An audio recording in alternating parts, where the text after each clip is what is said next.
treat for you. For a while now, one of the hottest technologies in modern video production has been the use of so-called LED volumes, those instantly adjustable live plate backgrounds that are now playing such a huge role in gaming, film, TV, and all sorts of content creation. Today, our longtime friend Nick Jushchyshyn of Drexel University in Philadelphia, Pennsylvania, along with some of his students and associates, are nearing the end of their installation of a new state-of-the-art virtual stage, and Nick has agreed to give us a backstage tour. So, Nick, good morning, and welcome back to Office Hours. Thanks for having me back. I understand this is a pretty cutting-edge screenaway. Can you tell us about it? Yeah, I don't know how cutting edge gets used a lot. I mean, this technology is very well established at this point. But just as a quick demo, the idea is a shot could look like this, where my student Kai is going to start rolling the camera dolly. You're seeing the camera feed from this. And there are physical elements here in the studio with me, and then a digital background. So the idea behind this setup is that it's essentially zero cost once you have everything set up to have any kind of set pieces in the digital background. So we selected this particular background because it has a bunch of props in it that we have in the studio, so these cases and all. But to give you an idea of what this looks like for real, this is the real world studio setup. So there is the LED wall is the most obvious piece to that, and what makes it particularly cutting edge is that it comes from a company called AOTO, and the individual pixels are 1.5 millimeters in size each, and it's nearly seamless between them. The other thing about them is they're in cases that are designed to absorb light, so we get the blackest blacks that we can out of it, especially as a lot of the lighting is aimed so that it's not spilling onto that wall at all.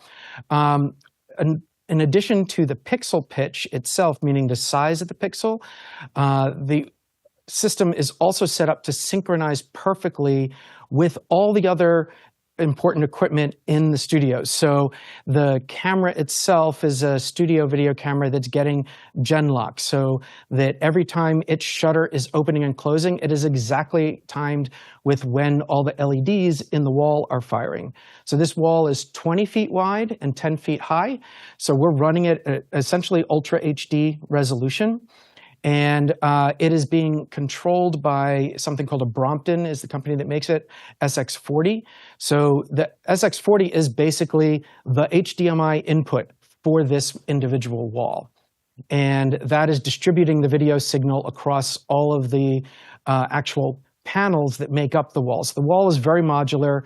There's a panel for every 500 millimeters. So we have 12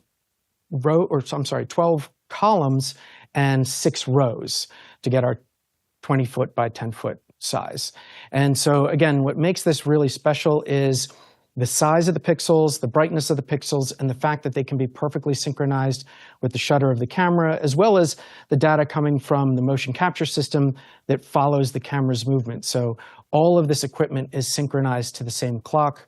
That's an Evertz 5601 Genlock clock that's keeping everything in time. So that's kind of the overview of the tech. Yeah.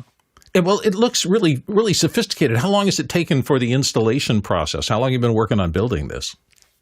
So the installation process was kind of like putting together a Lego kit. I honestly very much believe in experiential learning, so I didn't learn very much. I just stepped back, and the students actually built this wall. So we did have experts from the 209 group and video wall experts come in and direct the students, but really the students did the work of putting it together, and we cracked open the cases at around noon on the day that we set up, and by 6 o'clock, we were out at dinner. And really? Wow, that's pretty impressive. And at that out at dinner point, we had the wall operational running, and displaying graphics and everything. And then we went away for a week. The experts went out, and we had a couple more pieces to add the following week, and it was just myself and the students.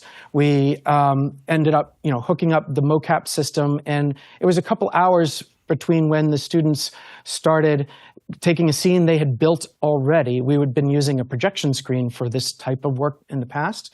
So they had that scene ready to go. So in about 2 hours or so, they had it configured specifically for this LED wall, and we ran that within hours. So the entire thing, beginning to end, could have been done in a single workday. Had we started 9 a.m. and worked to 5, in one day we could have had it from empty room, crates sealed, to fully operational camera tracking with a scene.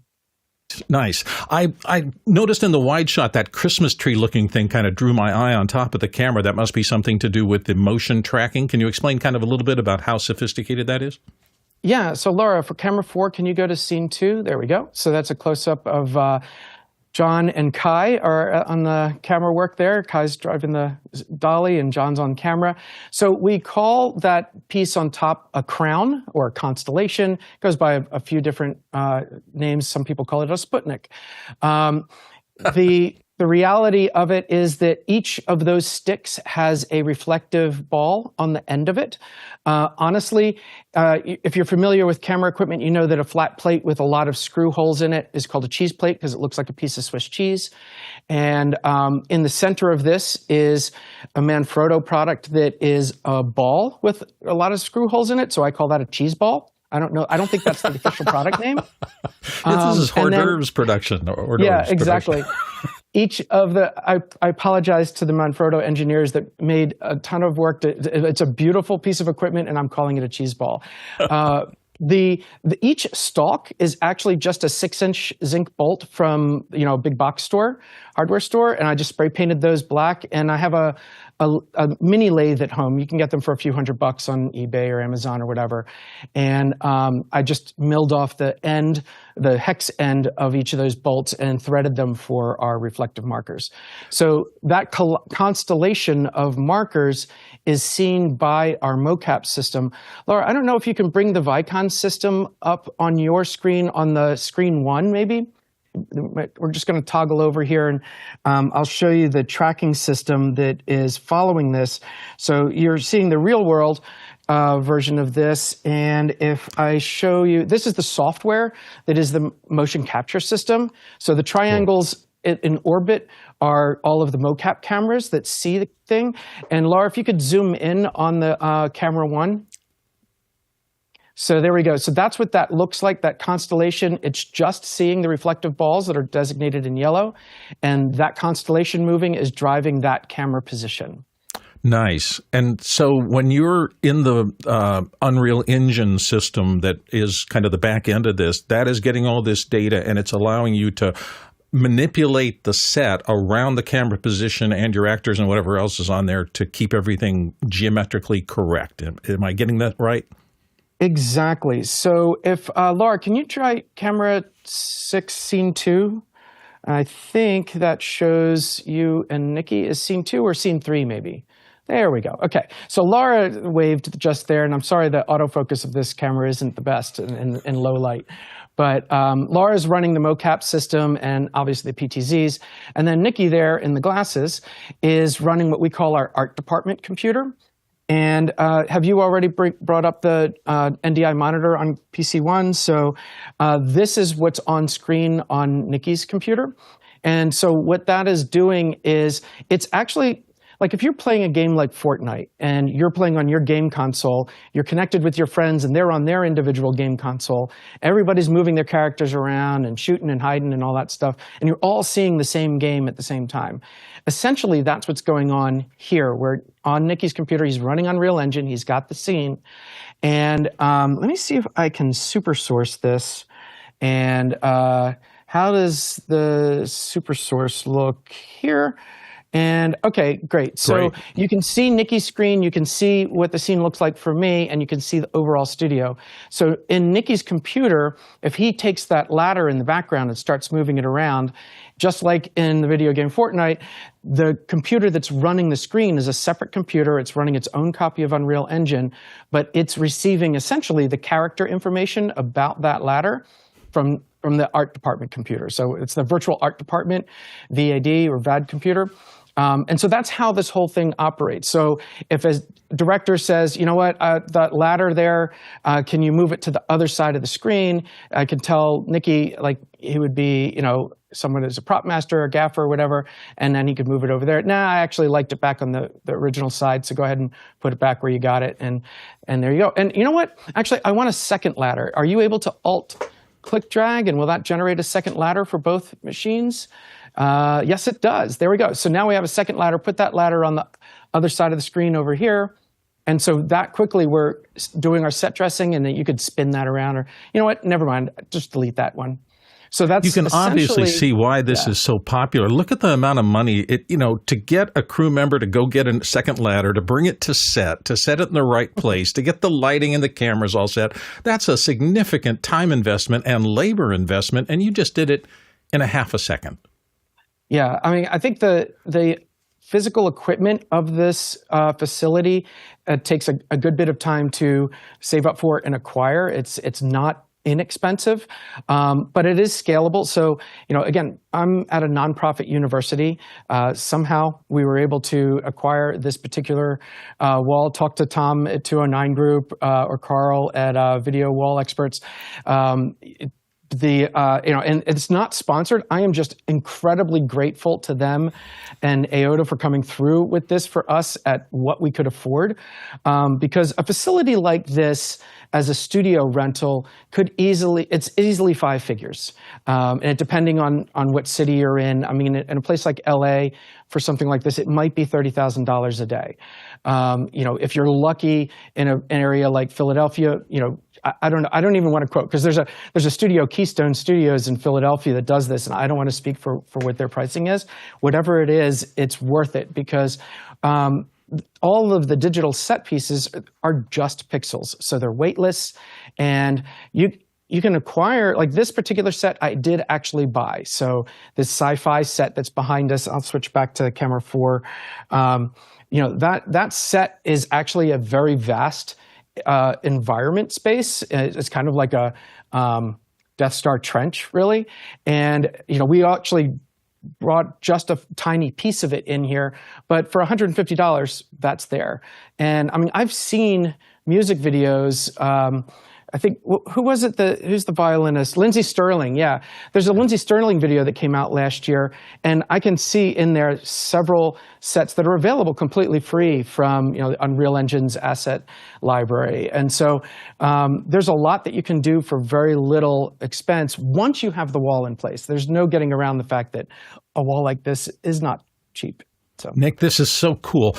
We are an interactive show, and we have an audience watching, and they've been putting questions in. So I'm going to toss it to Alexander to go through a couple of these questions, because we've gotten, as always, really exceptional questions here.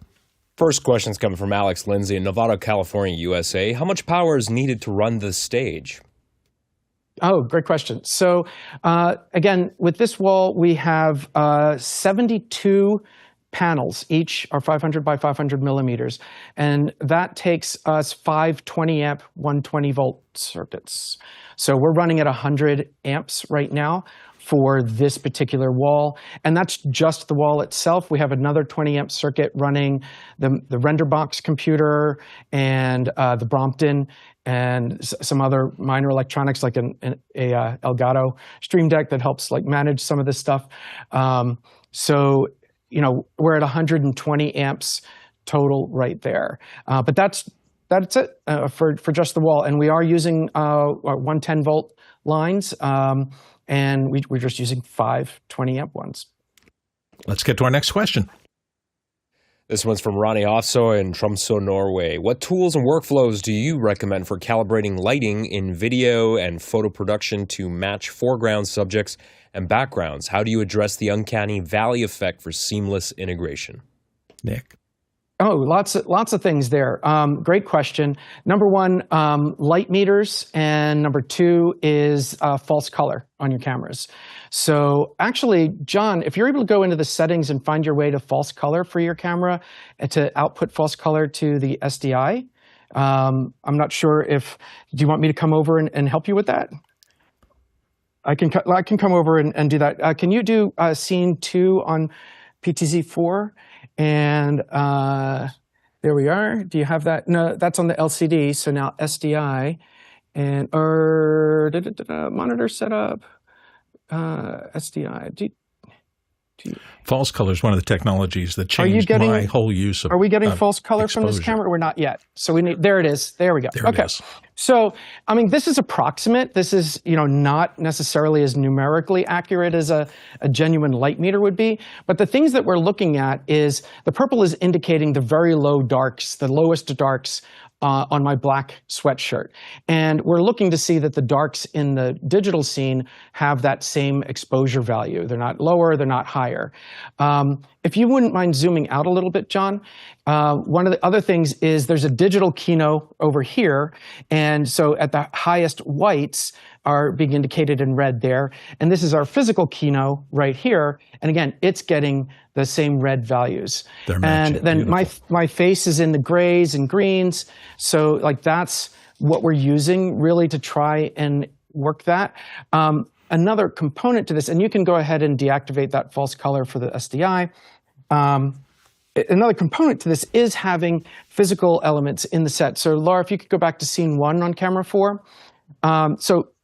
The scene itself having a ladder, and we have a physical ladder, helps sell the illusion. The physical kino, mirroring the fake kino.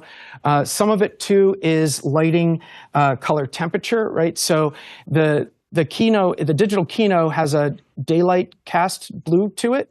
And so in the studio here, we have a separate LED panel that's daylight balanced. In fact, it's a daylight balanced with a daylight blue gel on it to make it a little extra blue so that my lighting has that daylight color on one side and the golden sunlight in the scene is actually reflecting off of my very shiny head as a result of the tungsten bulbs in the kino. So those are some of the things that we do for that. The devil's in the details. It looks like you've handled them extraordinarily well. Let's go to our next question. Alex Lindsay, Nevada, California, USA. Do you have any moiré issues at certain angles? Nick? So it's not so much at angles, it's where we focus. Laura, can you go camera 4, scene 2 again? If we're looking here, one of the things we did on our focus wheel is, and this is, I think, something that can be activated or deactivated. Yeah, okay. So we have a focus stop on this right now. So I'm deactivating that focus stop. And the focus stop on this wheel is set up so that we don't accidentally focus behind me. So I'm going to deactivate that safety for John. And so now John's able to focus further behind me. And so without changing the angle, you can see we can introduce moiré by focusing on the wall more.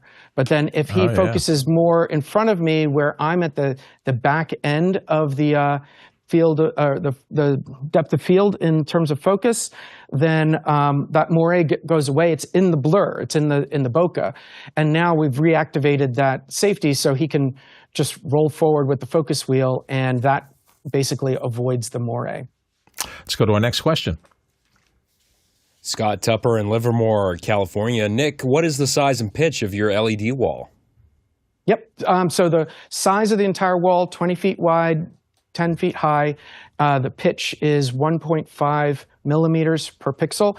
The large modules are 500 by 500 millimeters each. So that's a cabinet. But the tiniest module is a 4-pixel pack. And I can hold one of those on the tip of my finger. It's kind of just a little bit larger than a grain of sea salt.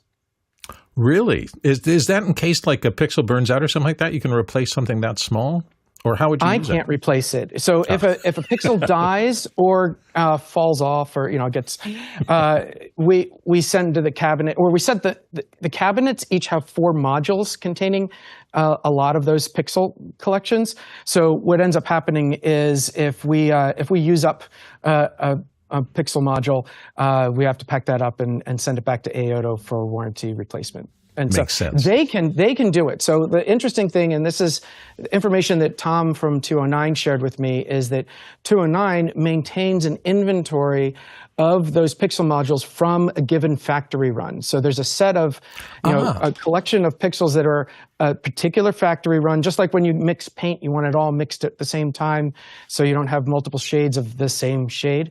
AOTO maintains an inventory of the individual modules so that if a module were to die entirely or get lost, get banged in transport or whatever, they have an inventory to be able to replace those, and it's all color matched. Nice. Next question. Alex Lindsay, Nevada, California. How solid is camera tracking to the stage and background? Nick? Yeah, right now, I think we've really worked out our sweet spot on that. I'm really happy with it. If I put on the super source here, and so you can see my camera as well as John moving there. I guess we're in the smaller views right now. But we have a very capable Vicon motion capture system. The motion capture system is actually operating at 120 frames a second. Its cadence is dictated by the 30 frames per second that the Evertz Genlock signal is set up to. And so the Vicon system is actually sampling the position of that crown 4 times for every video frame. And we have a 10 gigabit network installed so that as Vicon, actually, Laura, if you wouldn't mind bringing Vicon back up on your screen. So as Vicon is tracking the camera, that data is being sent out over our 10 gigabit network, and that's connected to the render box, independent of the box that's our VAD box. So right now, it is really, really, really solid. And we could do that with multiple cameras as well. Nick, this has been an incredible look behind the scenes. I can tell this may be something we want to come back to and revisit again in the future. See you tomorrow.